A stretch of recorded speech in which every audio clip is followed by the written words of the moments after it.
there was no joy. Like the neighborhood was like so desolate and just like really dark. Hi, I'm Holly-Энn Devlin. I'm a theater producer in New York City, and I've lived in Hell's Kitchen for 20 years. So the way that I developed this idea was I've been in Hell's Kitchen, which is the center of Manhattan for those that aren't familiar with the city. It includes the Times Square area and the theater district.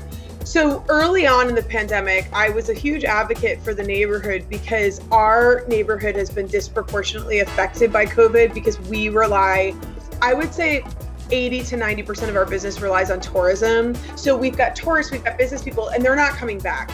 So our area is very, very desolate. So back in June, I had this idea that I was going to start this thing called the Hell's Kitchen Happiness Crew. And we were going to go out and just do these pop-ups with like a singer on the street, and she would be singing on the corner and people would walk by like, who is this person? Because there was no joy.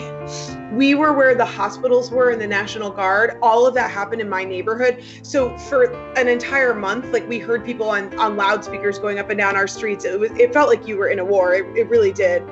So I just started this to bring joy to people.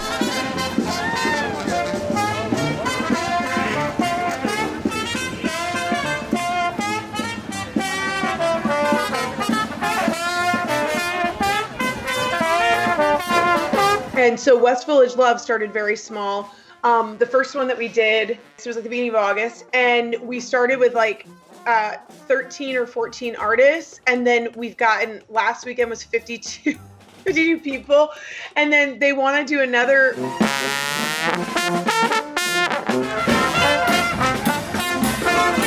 And I also feel like the creativity of the artists, you know, like the contortionists that have masks that match their carnival outfits, and like the people that are doing aerial work that they have these glitter masks that match their leotards. Like we've really embraced it.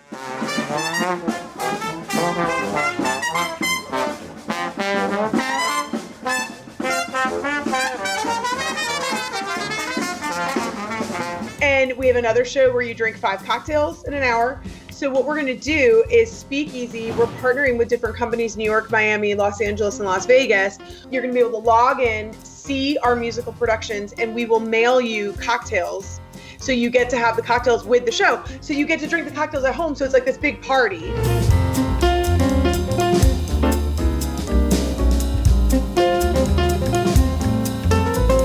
As an entrepreneur, what I have always done is I've always connected the arts with other small businesses. That's been like a big driving force of mine. I'm not just going to sit here and wait, like people that are like, when is Broadway going to reopen? Like you can't plan on that. And I think the biggest thing that the pandemic has taught me as an artist is that we really empower ourselves.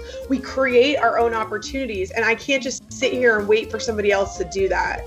We just have to dive in and try our best. And will I be in hundreds of thousands of dollars of debt next year? Maybe, but at least I will have tried.